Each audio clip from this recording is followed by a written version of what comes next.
নমস্কাৰ বন্ধুসকল, আশা কৰোঁ সকলোৱে ভালে আছে।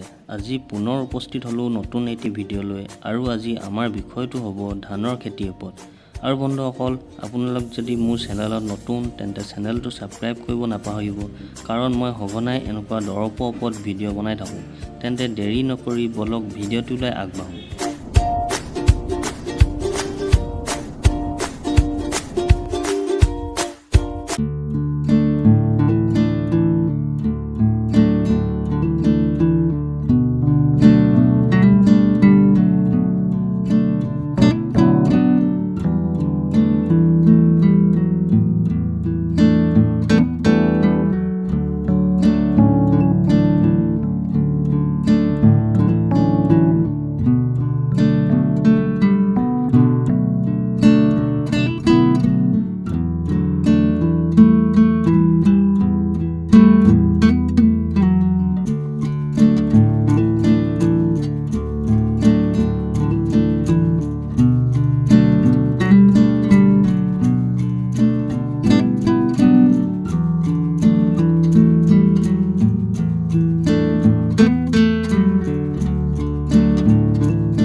কৰিছে এনেকুৱা কীটনাশক আপোনালোকে পাতলাকৈ স্প্ৰে কৰিব পাৰে, নহ'লে বা ফুৰাডন বুলি এটা মেডিচিন আছে য'ত কাৰ্বফুৰেন 3% CG বুলি কেমিকেল এটা থাকে, সেইটো ইউজ কৰিব পাৰে।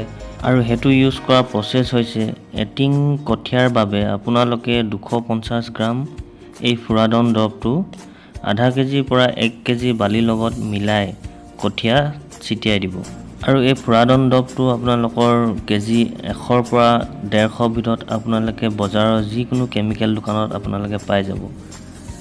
আৰু এই ফুৰাডনৰ ঢেৰ কোম্পানী থাকে, আপোনালোকে খালি কাৰ্বফুৰন 3% CG লিখা আছেনে সেইটো আপোনালোকে চাই ল'ব। তাৰ পৰা বন্ধুসকল ওখ নোহোৱা বা কঠীয়াটো যদি কমজোৰ নিচিনা আপোনালোকে দেখে, তেতিয়া আপোনালোকে জানিব লাগিব যে কঠীয়াত ভিটামিন কম হৈছে, আৰু তাৰ বাবে আপোনালোকে ইউৰিয়া ব্যৱহাৰ কৰিব লাগে। যিহেতু ইউৰিয়াত 46% নাইট্ৰজেন থাকে, আৰু নাইট্ৰজেন অভাৱতো কেতিয়াবা কঠীয়াবোৰ এনেকুৱা ধৰণৰ সমস্যা দেখিব পোৱা যায়। আৰু ইউৰিয়া দিয়া প্ৰচেছটো হৈছে আপোনালোকে অকল ছিটিয়ালেও হ'ব, ইউৰিয়া বেছি নহয়, আপোনালোকৰ নিজৰ কঠীয়া অনুযায়ী যিমান আপোনালোকৰ কঠীয়া আছে সেইটো আপোনালোকে হিচাপটো মিলাই 1ৰ পৰা 2 কেজিৰ ভিতৰতে আপোনালোকে ইউজ কৰিব।